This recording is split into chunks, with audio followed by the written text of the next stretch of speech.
उषा का सगा बेटा सुनील और बहू कीर्ति उन्हें उनके सौतेले बेटे के साथ छोड़कर जा रहे होते हैं।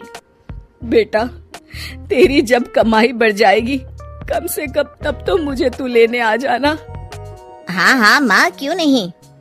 चलो भी, अब कितना लेट कर दिया है, टैक्सी इंतजार कर रही है बाहर। हाँ हाँ चलो। सुनील और कीर्ति चले जाते हैं और उषा उन्हें जाता हुआ देख उदास हो जाती है। तभी वहाँ निशा आ जाती है। अपनी सास को उदास देख निशा उनके पास जाती है। क्या हुआ मम्मी जी, आप तो बहुत सगा बेटा करती थी। आपके सगे बेटे ने तो आपको छोड़ दिया और चले गए अपनी अलग गृहस्थी बसाने। देख बहू, मेरे बेटे को कुछ भी कहने की जरूरत नहीं है। मुझे यकीन है कि जब उसकी तनख्वाह बढ़ जाएगी तो वो मुझे लेने जरूर आ जाएगा।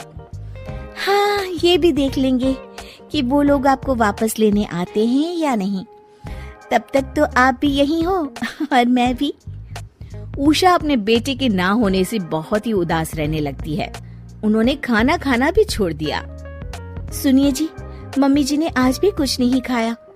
जब भी खाने के बारे में पूछती हूँ तो कह देती है भूख नहीं है और अपने कमरे में ही बैठी रहती हैं। ये सुनकर ऋषभ अपनी माँ के पास खाना लेकर जाता है। माँ, सुनील बेटा आ गया तू? ओह, तू है? माँ, मैं खाना लाया हूँ, खा लीजिए प्लीज। आप ऐसे भूखी रहेंगी तो बीमार पड़ जाएंगी। मुझे भूख नहीं है, ले जा तू खाना। ठीक है, फिर जब तक आप नहीं खाएंगी मैं भी नहीं जाने वाला यहाँ से। अरे तू क्यों जिद करता है? कहा ना मुझे भूख नहीं है।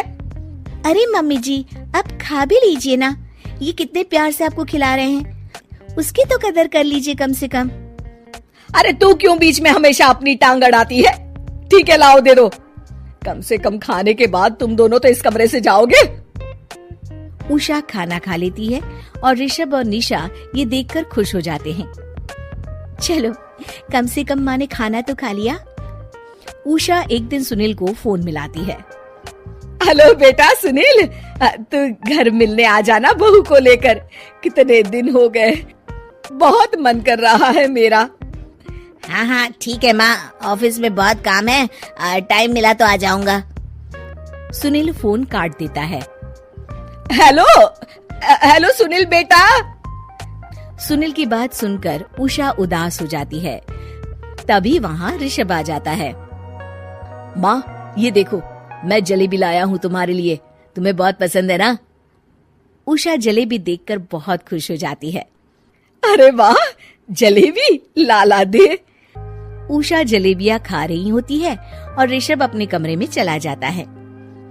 देखा मम्मी जी, आपका ये कितना ख्याल रखते हैं, और प्यार सगे और सौतेले से नहीं आका जा सकता। आपको उदास देखकर ये आपके लिए तुरंत जलेबी ले आए, यही तो प्यार होता है। ये कहकर निशा वहाँ से चली जाती है और उषा सोचने लगती है, शायद तू ठीक कह रही है बहू। उषा देखती है कि ऋषभ उसका बहुत ख्याल रखता है और उसे उसकी गलती का एहसास होने लगता है। एक दिन सुनील और कीर्ति घर पर आते हैं। उषा उन्हें देखकर खुश हो जाती है। और माँ कैसी हो? अरे बहुत अच्छी हूँ। ऋषभ और बहू मेरा बहुत ख्याल रखते हैं। वैसे मुझे नहीं लगा था कि तू आएगा बहू के साथ। क्यों, ऐसा क्यों लगा आपको माँ? बेटा, फोन पर तूने कहा था कि तुझे बहुत काम है। हाँ माँ, पर मुझे ये भी तो पता था ना कि मेरी माँ इंतजार कर रही होगी मेरा। ना बेटा ना, मैं तो इंतजार नहीं कर रही थी, मैंने तो उम्मीद ही छोड़ दी थी। सुनील को ये देखकर अजीब लग रहा होता है कि उसकी माँ ऋषभ से अब बहुत अच्छे से बात कर रही होती है और उसके आने की उनको कोई खास खुशी भी नहीं होती है। अपनी माँ का ध्यान न पाकर उसे थोड़ी सी जलन महसूस होती है। माँ, ये देखो मैं क्या लाया हूँ, साड़ी तुम्हारे लिए। हाँ बेटा, अच्छी है साड़ी तो। अच्छी है तो फिर आप आज इसे पहनो और फिर कहीं घूमने चले जाते हैं। बेटा, ऋषभ ने भी मुझे साड़ी दी थी, आज तो मैं वही पहनूंगी। तेरी दी हुई साड़ी फिर कभी पहन लूंगी। सुनील को अब बहुत ही ज्यादा जलन हो रही होती है। उसे समझ नहीं आता कि अपनी माँ का ध्यान फिर से कैसे वो अपनी तरफ खींचे। रात हो जाती है और उनके जाने का वक्त आ जाता है। माँ चलो अपना सामान बांधो और हमारे साथ चलो। कीर्ति ये सुनकर चौंक जाती है। ये क्या कह रहे हैं आप? हम सासू माँ को लेने थोड़ी ना आए थे। अरे तुम चुप हो जाओ। माँ चलो जाओ, अपना सामान बांध लो। आप मेरे साथ आ रही हो, मैंने कह दिया तो कह दिया। अरे पर बेटा, तेरी तो तनख्वाह कम है, मैं तुझ पर बोझ नहीं बनना चाहती। अरे मुझ पर बोझ नहीं हो माँ, बस आप चलो ना, मैं लेकर ही जाऊंगा आपको। नहीं बेटा, अब मैं नहीं आना चाहती। मैं तो अब ऋषभ और बहू के साथ ही रहूंगी। ये सुनकर ऋषभ चौंक जाता है। ये क्या कह रही हो माँ? हाँ बेटा, मैं कहीं नहीं जाने वाली अब। माँ आप सच में नहीं जा रही?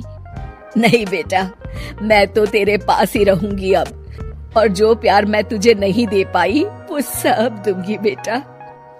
ऋषभ और उसकी माँ गले मिलते हैं और निशा खुश हो जाती है।